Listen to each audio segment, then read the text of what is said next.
Ceci est un livre audio autogénéré par Google. Introduction. L'Inde, un pays-continent qui s'étire sur plus de 3 millions de kilomètres carrés, soit le tiers de la superficie totale du Canada, accueille une population croissante estimée à plus d'1,2 milliard d'individus, selon le recensement de 2011, 36 fois plus d'habitants que notre dominion nord-américain à la même date. Aucune langue officielle ne règne en maître sur les discours du pays, alors que l'hindi est l'idiome officiel du gouvernement et que l'anglais s'impose de plus en plus comme langue des affaires, sinon comme deuxième langue officielle. La Constitution reconnaît 21 langues réservées, Scheduled Languages, parmi lesquelles chacun des 28 États et des 7 territoires de la République détermine une ou plusieurs langues officielles. Comme au Canada, et particulièrement au Québec, la question linguistique indienne soulève toujours de nombreux et vifs débats. Et que dire de l'histoire du pays ? Si l'éléphant d'Asie n'a officiellement atteint le statut de république indépendante que le 26 janvier 1950, soit 83 ans après l'acte constitutionnel du Canada, 162 ans après la signature de la Constitution américaine et 243 ans après la création du Royaume-Uni de Grande-Bretagne, son épopée existentielle plurimillénaire commande le respect. Les caves rocheuses de Bhimbetka, au Madhya Pradesh, à proximité de la tristement célèbre ville de Bhopal, attestent de la présence d'hominides de type Homo erectus, il y aurait de cela plus de 100 000 ans. Certaines peintures rupestres du site, que j'ai pu observer non sans émotion, remontent à 30 000 ans soit au Paléolithique, époque où apparaît l'Homo sapiens, notre lointain ancêtre biologique. Il faut pourtant attendre le Néolithique, approximativement 7 000 ans avant notre ère, pour que s'organisent des colonies sédentaires qui pratiquent culture et élevage, à Mehrgarh et dans ses environs, actuellement dans la province du Baloutchistan, à l'ouest du Pakistan. De ces colonies se serait progressivement développée la première civilisation urbaine d'Asie, appelée civilisation de la vallée de l'Indus, et parfois civilisation harapéenne, aux alentours de 3300 à 1300 avant le zéro chronologique. Ce n'est qu'en 1920 que l'ancienne cité d'Harappa a finalement été exhumée, la première d'entre toutes, par les efforts de Sir John Hubert Marshall. Elle demeure aujourd'hui du côté du Pendjab pakistanais.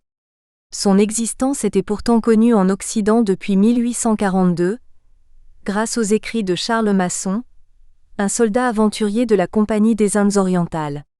Première découverte d'une imposante série de fouilles archéologiques, la cité elle-même appartient à ce qu'il est convenu d'appeler la culture harapéenne mature. Avec sa voisine, Mohenjo-Daro, Harappa s'impose comme centre névralgique d'une société étonnamment technologique et marchande dont les vestiges nous permettent de conclure qu'elle était la plus vaste des anciennes civilisations du globe, recouvrant une superficie de plus d'1,260 million km². En guise de comparaison, selon les frontières actuelles, la Grèce s'étend sur un peu moins de 132 000 km², alors que l'Europe entière fait près de 10,2 millions km². La culture harapéenne couvrait donc un territoire faisant environ 1/10 de l'Europe moderne, ou encore 2 fois la taille de la France, légèrement moins que le Québec. Et nous n'en savons pratiquement rien. De peu d'importance pour les non-initiés, ces repères chronologiques combinés aux récentes découvertes des traces asséchées de la rivière Sarasvati, autrefois considérée comme mythique par les experts, importe pour un nombre croissant d'intellectuels indiens qui contestent de plus en plus ouvertement les théories occidentales concernant les origines de leur culture. À titre d'exemple, la théorie des invasions aryennes du sous-continent indien est couramment dépeinte comme un complot étranger dont le but serait de diviser le pays et de le priver de ses racines culturelles. Pour faire bref, il s'agit d'abord d'une hypothèse dérivée d'une théorie linguistique qui cherche à expliquer la familiarité des langues dites indo-européennes et à situer géographiquement ses origines. Plusieurs hypothèses existent quant à la provenance de cette famille de langues dans laquelle on retrouve le français, le grec, le latin et le sanskrit parmi bien d'autres. De nombreux intellectuels indiens, ainsi que des groupes d'activistes sympathisants incluant certains chercheurs internationaux, insiste pour situer les origines de cette ancienne et importante famille linguistique en Inde même, dans son acceptation ancienne, et non pas de supposer qu'elle aurait immigré dans la région en provenance de quelques steppes boréales ou encore du Caucase. L'enjeu est le suivant. Si les Aryens sont venus de l'extérieur et ont ainsi importé leur culture pour l'imposer dans le sous-continent, culture au mélange de laquelle se serait progressivement développée l'identité indienne que l'on connaît aujourd'hui, c'est donc dire qu'il y aurait eu domination et subordination, voire peut-être une assimilation pacifique, de peuplades locales.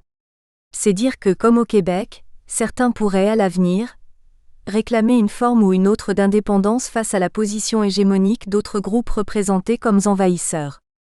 Dans un paysage culturel fragmenté à l'excès par les castes, les religions, les tribus et par d'autres identités sociales déterminantes, la théorie de l'invasion peut devenir une pomme de discorde amère.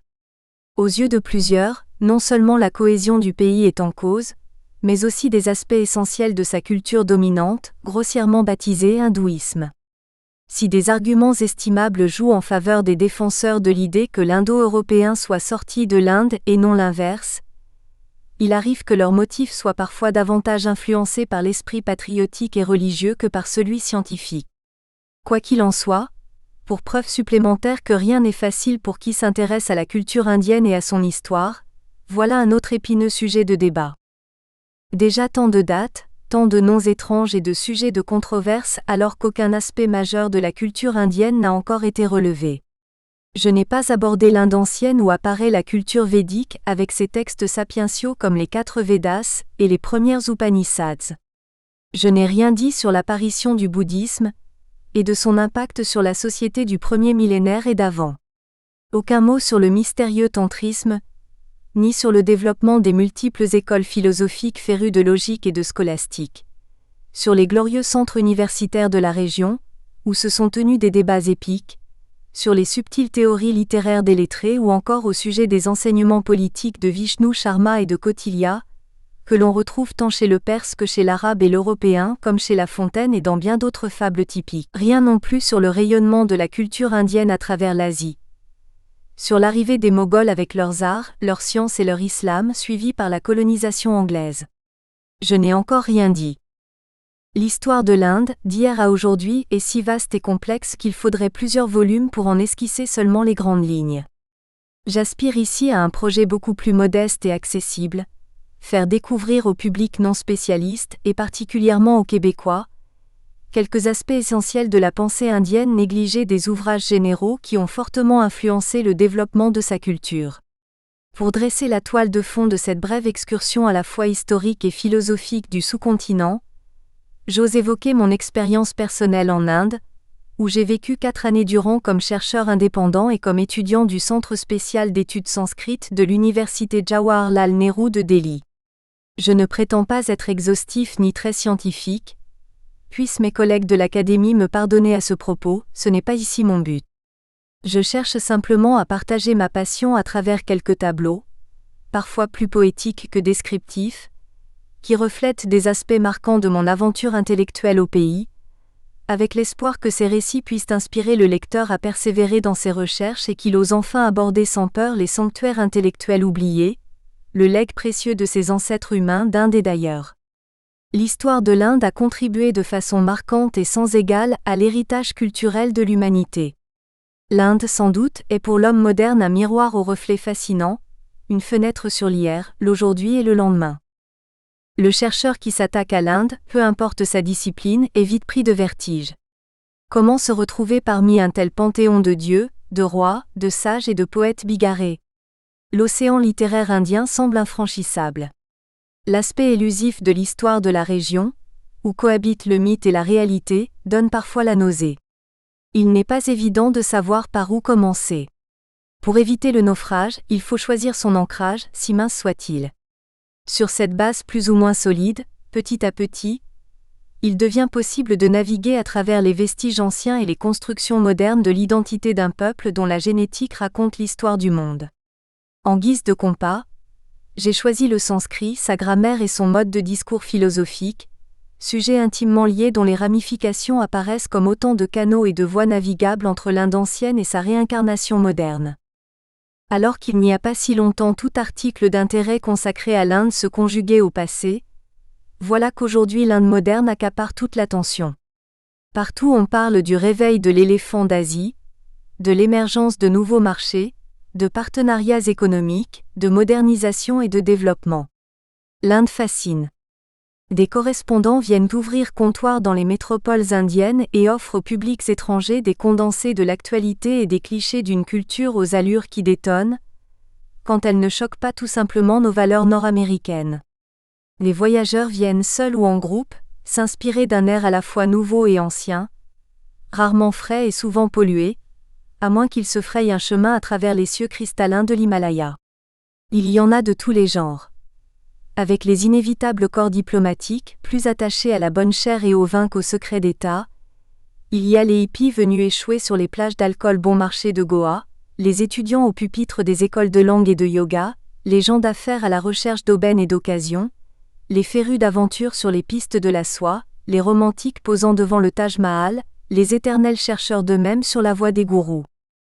De plus en plus, l'Inde s'impose et regagne sa place au rang des nations. Chacun y trouve un intérêt à sa mesure. Il arrive aussi que l'Inde repousse complètement ceux qui ne s'y sont pas préparés.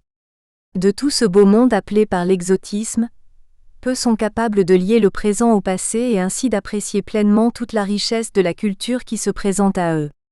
Qu'ils visitent des temples aux bas-reliefs saisissants ou qu'ils soient appelés à prendre part à des rituels ancestraux, l'impression agaçante de voir défiler devant leurs yeux un film en langue étrangère les hante.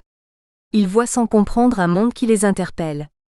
Ils ne sont pas à blâmer puisque de façon générale, l'histoire de l'Inde et de sa pensée est demeurée une chasse gardée du discours académique et des encyclopédies. Rien de très amusant à lire. La question des invasions aryennes par exemple, suscite des débats de clochers de Delhi à Harvard, en passant par Athènes et Londres. Quoi qu'il en soit, le lecteur moyen n'en entend jamais parler, ni le commun des touristes qui s'embarquent pour l'Inde. Il ne reste que les guides de voyage avec leurs abrégés sans âme, plus soucieux du nombre de fourchettes que de symboles ésotériques, ou encore les volumes photographiques au bas de vignettes culturellement austères.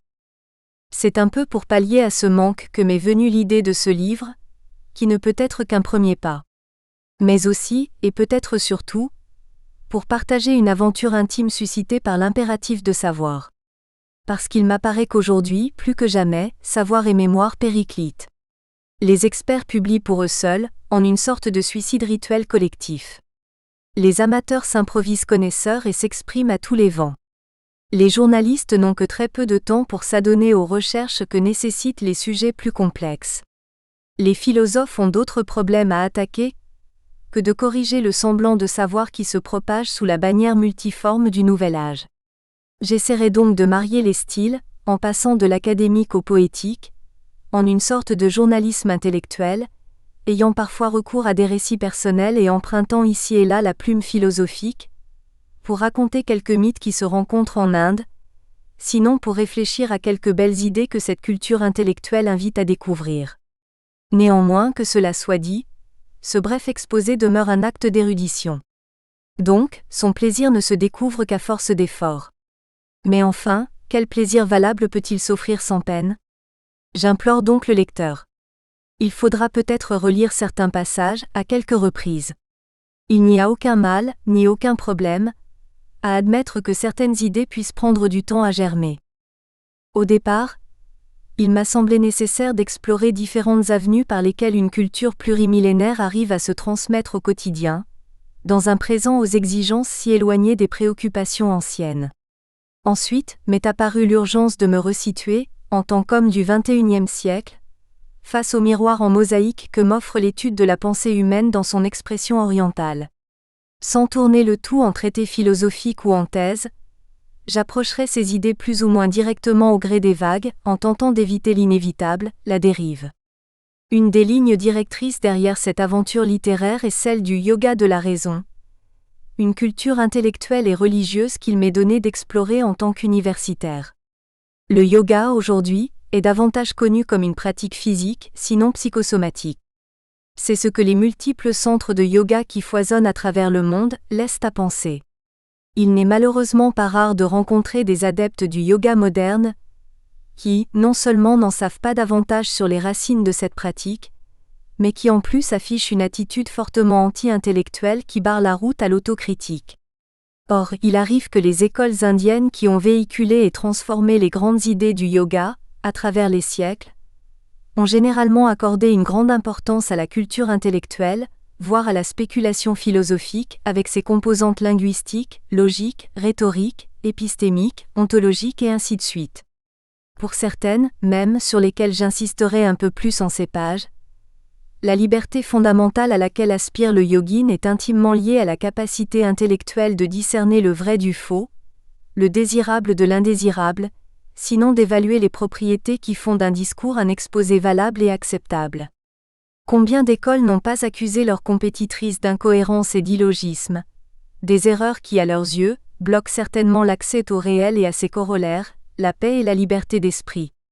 Je n'entrerai pas ici dans tous ces profonds détails, mais j'en ferai certes ressortir quelques-uns pour les examiner et les questionner.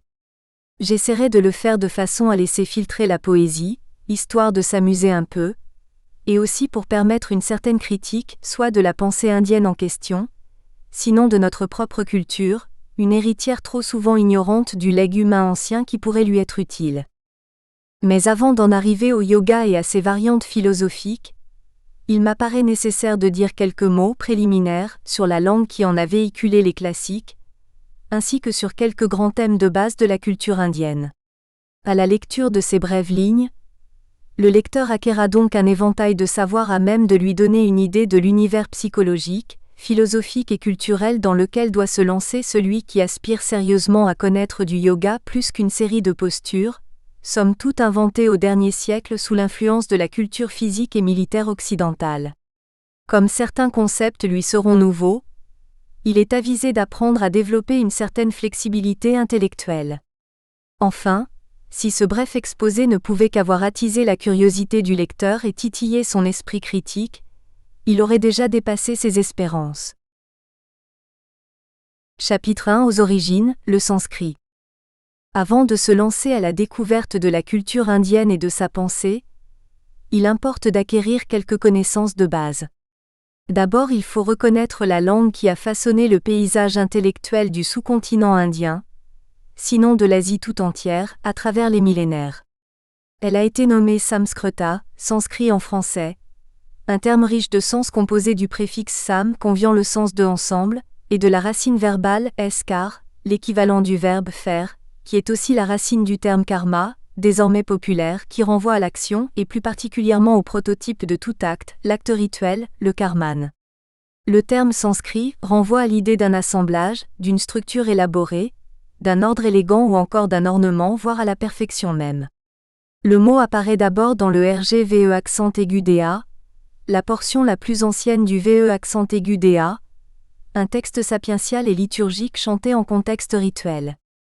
En milieu védique, le terme ne s'applique pas encore à la langue mais aux préparations rituelles souvent élaborées par lesquelles les anciens invoquaient les éléments ou d'autres principes divinisés, pour négocier différentes requêtes. Le tout se déroulait principalement autour d'un autel de géométrie précise dans lequel on allumait méthodiquement un ou plusieurs feux rituels, un élément divin en soi, servant d'intermédiaire entre les plans humains et suprahumains, à qui l'on offrait une multitude d'offrandes à être transmises aux forces du cosmos.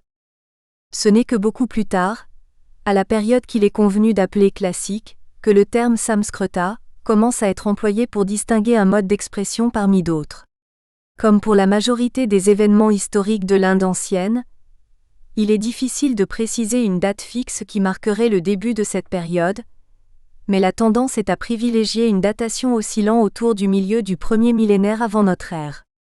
À ce moment, le sanskrit se spécialise et passe du rang de première langue à celui de langue seconde, à fonction rituelle et érudite. Ce processus de sacralisation et de spécialisation ne manque pas de rappeler l'histoire de la langue latine en Europe. Les perturbations sociales qui ont mené les peuplades védiques à transformer ainsi leurs habitudes linguistiques sont le fruit d'une histoire aussi fascinante que mystérieuse sur laquelle nous ne possédons malheureusement que conjectures et hypothèses. Comme je le mentionnais en introduction, les enjeux politiques actuels en Inde invitent certains individus à spéculer plus que d'autres à ce sujet. Quoi qu'il en soit, pour revenir au sanskrit, il s'agit d'une forme de langage bien précise. Aux yeux des anciens et de bien des modernes, le sanskrit est un véhicule aux vertus incomparables tant par sa qualité sonore que par l'extrême logique de sa structure grammaticale. En effet, L'appellation Samskrita sert à marquer la supériorité de cette forme de langage sur le parler commun, celui du peuple, le Prakrta, employé pour les tâches mondaines où les considérations pragmatiques l'emportent généralement sur le souci esthétique et le besoin de précision épistémologique. Le sanskrit est donc devenu un discours d'élite, dans le sens d'un véhicule de savoir sophistiqué. Bien que cette élite est traditionnellement trouvée assise parmi la caste des brahmanes, dans laquelle coopèrent les divers ordres de prêtres qui supervisent la transmission et l'accomplissement de l'une des 4 branches du VE accent aigu DA, soit le RG VE accent aigu DA, le Sama VE accent aigu DA, le Yajur VE accent aigu DA et l'Atharva VE accent aigu DA, ces prêtres ne sont pas les seuls à avoir accès au sanskrit, bien au contraire. D'autres castes, notamment celles des aristocrates et des clans guerriers, d'où est sorti le Bouddha sensiblement à la même période, et d'autres groupes d'individus qui n'adhéraient pas à la cosmologie brahmanique, généralement appelés sramana, se sont rapidement assurés la maîtrise du sanskrit. À titre informatif, notons que le Bouddha avait rejeté l'usage du sanskrit et recommandé l'emploi du langage commun, afin que chacun puisse comprendre son enseignement dans sa propre langue. Peut-être aussi un peu pour se démarquer des brahmanes qui le jalousaient souvent et qu'il critiquait à maints égards, s'il ne reformulait pas complètement, et à son avantage, la signification de la noblesse de leur statut de brahmane. Malgré tout, les disciples du Bouddha se réapproprieront assez rapidement l'usage du sanskrit pour des raisons pratiques évidentes, non sans lui infuser une touche toute bouddhique. En bref, la période du sanskrit classique correspond au moment où le sanskrit s'impose comme code linguistique privilégié en matière scientifique, intellectuelle, cultuelle et officielle, lire étatique. Le prestige du sanskrit est intimement lié au rôle central que continue de jouer le VE accent aigu DA dans la culture indienne, que certains préfèrent circonscrire à la culture hindoue. Pour bien comprendre la nature du VE accent aigu DA, il faut garder à l'esprit que bien que nous parlions d'un ensemble immense de textes, ceux-ci sont d'abord des liturgies orales. En effet, on chante le VE accent aigu DA plus qu'on le lit. Certains passages du VE accent aigu DA sont d'ailleurs impossibles à écrire et semblent renvoyer à une époque où le langage humain se distinguait encore à peine de la communication animale. Le verbe sanskrit pour lire, passe, dénote d'abord le fait de réciter ou de répéter. Détail anthropologique intéressant, anciennement, en Inde comme en beaucoup d'autres endroits, on lisait à voix haute, pour autrui et non pas pour soi-même. Nous espérons que vous avez apprécié cet aperçu. Pour continuer à écouter ce livre audio sur Google Play Livres, utilisez le lien dans la description de la vidéo.